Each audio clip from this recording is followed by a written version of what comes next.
que se acuerde realmente se cumple. Luego, cuando se discute el tema de la refrendación, nosotros hemos tomado esos elementos para tratar de buscar ideas novedosas y no enclaustrarnos en el aparente binomio constituyente versus referendo. Ese es un enfoque equivocado. Esa no es la discusión. Nosotros creemos que es necesario un mecanismo más complejo, novedoso, que permita garantías, seguridad jurídica y dignidad también para un acuerdo que históricamente tenga peso y valor.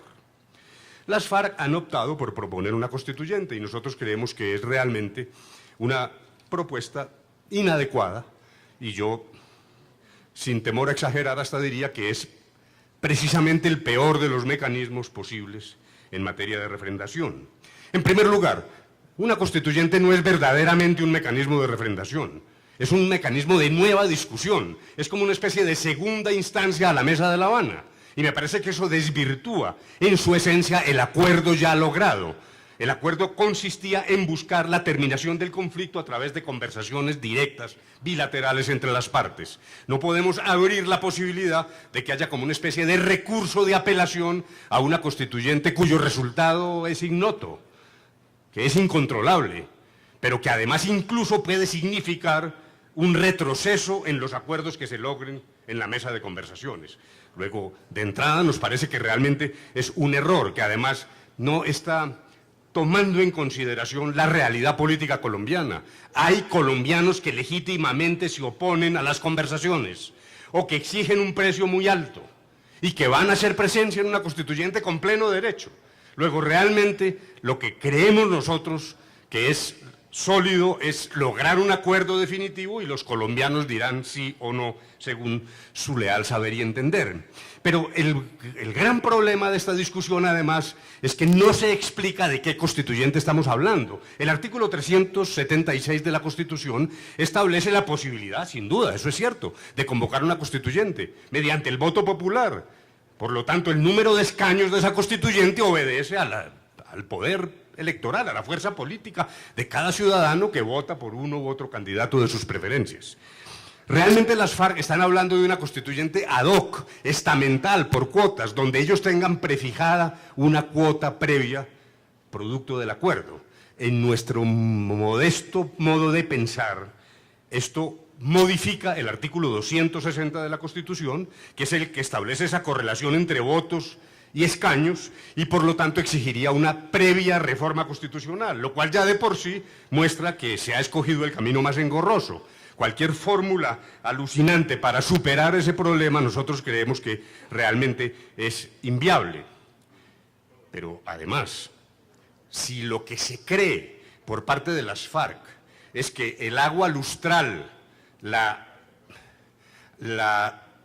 el perdón ilimitado y la amnistía incondicional va a surgir de un cuerpo basado en una especie de soberanía a la manera del siglo XVIII, que reparte bendiciones a todos los involucrados en los conflictos, ese es un craso error. Ese tipo de soluciones no se sostiene, no se ha sostenido en ningún lugar del mundo. Hoy la situación es completamente distinta y además una constituyente conformada por una cuota sustancial de miembros de las FARC que no corresponde a su capacidad de voto, tiene un sabor de autoamnistía. A mí me parece que sería un error ese camino que además redunda en la ausencia de seguridad jurídica, que es uno de los propósitos que debe conseguirse en la aplicación de los mecanismos de justicia transicional. La seguridad jurídica deviene de la aplicación de los estándares y la concepción que existe, que no es una concepción terminada, y que, repito, deje espacios para que los colombianos busquemos soluciones, no sobre la base de la impostación de mecanismos que ni han funcionado en el pasado y no van a funcionar en el futuro. Ese es un error al cual se agregan además las dificultades ya propiamente de sustanciación. La constituyente exige una votación de más de 10 millones de votos, una presencia en las urnas de más de 10 millones de votos, mientras que el referendo solo 7,5, y además un detalle que yo no sé cómo no pasa tan desapercibido, y es que en virtud de la ley actual de mecanismos de participación, para que una constituyente funcione se necesitan 2 elecciones distintas, una primera convocando a la constituyente y una segunda eligiendo a los delegatarios a ese cuerpo. Luego, realmente, este es el mecanismo que conduce al fracaso de manera inexorable. ¿Qué es lo que propone el gobierno?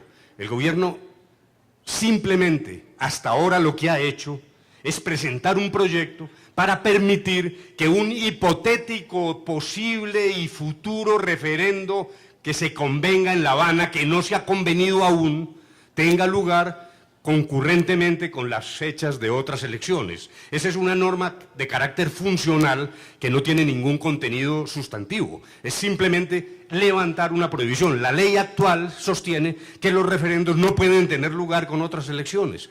Nosotros proponemos que se abra esa puerta. ¿Por qué? Hay una razón primero de carácter histórico. La prohibición actual incluso se generó en el Ministerio de Gobierno cuando yo desempeñaba esa cartera, por allá en el año de 1992, se convierte en una ley 134 del 94.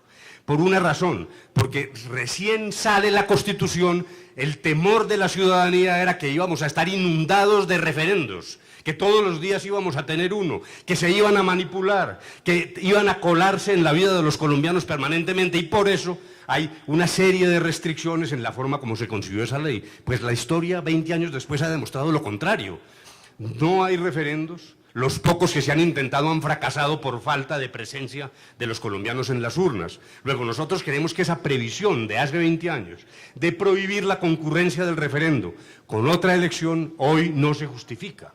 Y nos parece que, en cambio, tratándose de la consecución de la paz, que exige la mayor participación ciudadana, es una buena idea permitir, fomentar, lograr que la mayoría de los colombianos acuda a las urnas, venciendo la tradición sociológica colombiana de abstencionismo agudo, y logremos que realmente, si el acuerdo que se logra es válido, obtenga las más altas cotas de votación en la historia. Ese es el propósito, pero como lo digo, solo se ha presentado un proyecto de ley en relación con las fechas. Ahí, dijéramos, hay incluso una confusión de los medios de comunicación que hablan del referendo para la paz. Este no es ningún referendo para la paz. Sería, hipotéticamente, el referendo para la paz aquel que, convenido como mecanismo de refrendación en forma bilateral, convoque ahí sí a los colombianos sobre la base de un cuestionario preciso para que decidan si toman esa decisión o no. Luego dijéramos que me parece que era necesario reiterar en unas explicaciones porque encuentro cierto grado de confusión en la opinión pública. Ya termino, señor presidente, simplemente diciendo esto. Como se ve, aquí hay muchos protagonistas. El mayor seguro de este proceso es la ciudadanía misma, con una campaña previa, leal, con presencia de los opositores en los medios de comunicación, para que racionalmente cada colombiano decida si este es el camino adecuado.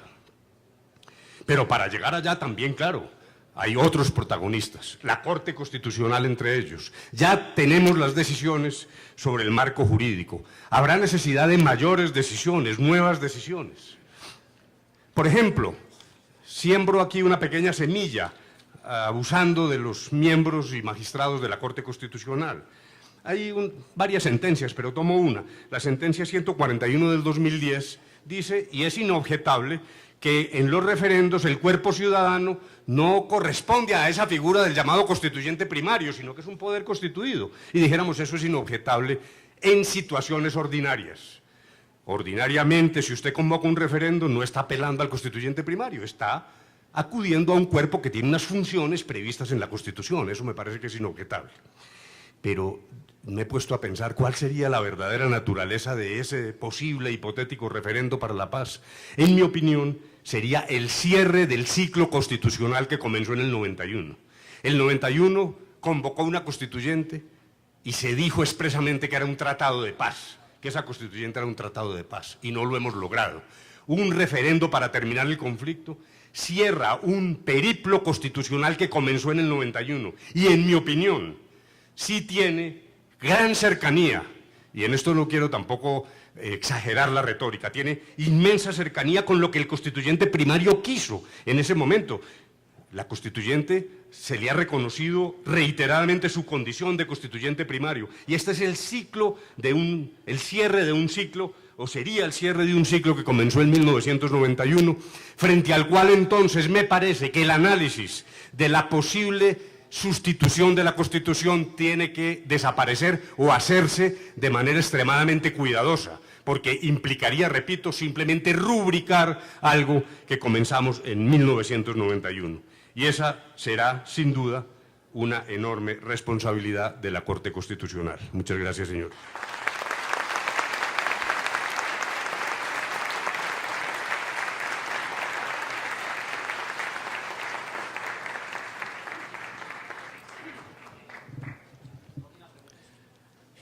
Muchas gracias.